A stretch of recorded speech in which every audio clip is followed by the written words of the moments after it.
passamos a apresentar Diocese em Evangelização.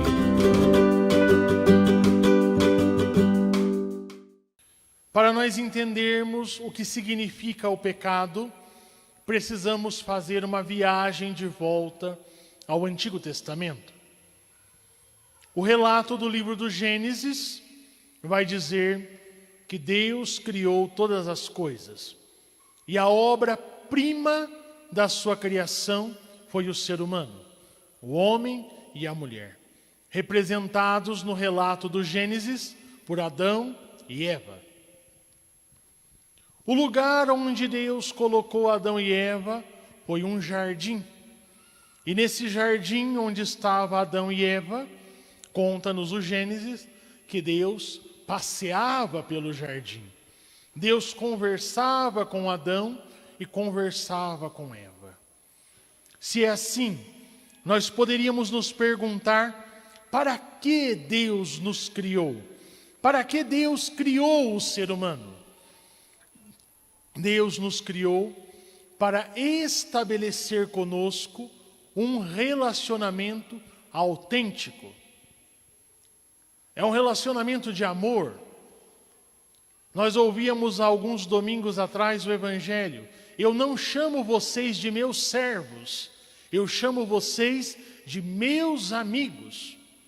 Deus nos criou para estabelecer conosco um vínculo de amizade, um relacionamento autêntico.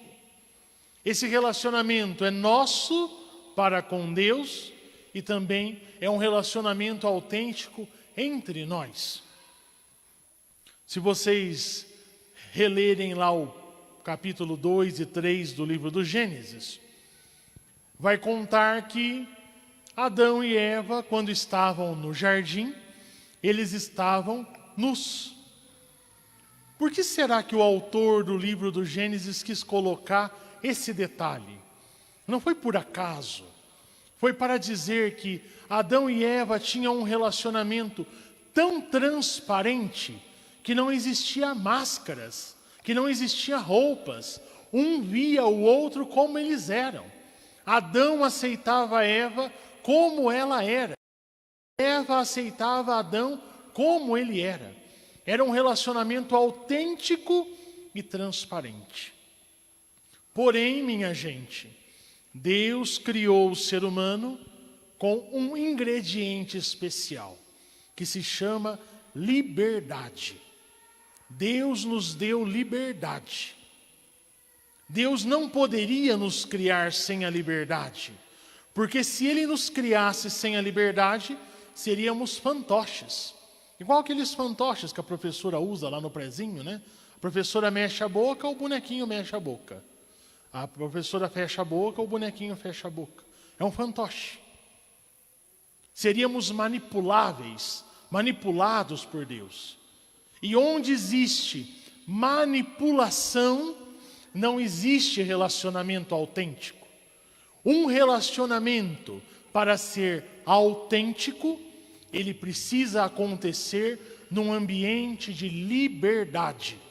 Por isso que Deus nos criou com liberdade.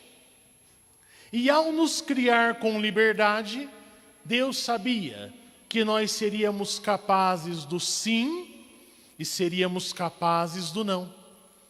Por isso que num dado momento da história, Adão e Eva resolveram responder um não para Deus. Não queremos mais saber de Deus. Ele falou que nós podíamos comer de todos os frutos da árvore, menos essa árvore que está no meio do jardim, porque é a árvore do conhecimento do bem e do mal. Adão e Eva achavam que com o seu limite humano poderiam ser detentores, conhecedores do bem e do mal. E minha gente, por melhores que nós sejamos, nós não somos capazes de aprender tudo o que é o bem e tudo o que é o mal. Só existe um que é capaz de ter esse conhecimento do bem e do mal: Deus. Nós, por melhores que sejamos, não podemos ter. Adão e Eva, simbolicamente, ao comer daquele fruto, quiseram roubar o papel que era de Deus. E qual que é o nome que a teologia dá para isso? Pecado. A palavra pecado significa um passo dado em falso, um tropeço, um desvio da meta. O pecado, minha gente, ele é um desvio da nossa capacidade de se relacionar. Se vocês lembrarem a história do Gênesis, depois que Adão e Eva cometeram o pecado, aconteceram duas coisas. Primeiro, quando eles escutaram Deus caminhando pelo jardim, se esconderam. Lembra, Deus nos criou para uma amizade com Ele. Agora o pecado bloqueia, interrompe essa amizade. Eles começam a ficar com medo de Deus. Começam a fantasiar Deus, se escondem de Deus. E depois, o autor do Gênesis vai dizer que eles confeccionaram uma veste com folhas. Tiveram que colocar uma máscara, se proteger. O Adão já tinha medo que a Eva não fosse aceitar ele como ele era. E a Eva também já estava com medo de que ele não fosse aceitar ela como ela era. Uma máscara, uma fantasia, um obstáculo no relacionamento. É isso que o pecado faz conosco, minha gente. O pecado é um obstáculo no relacionamento entre nós, seres humanos, com Deus e entre nós mesmos. O pecado eu definiria como um fechamento para o amor. Diocese em Evangelização.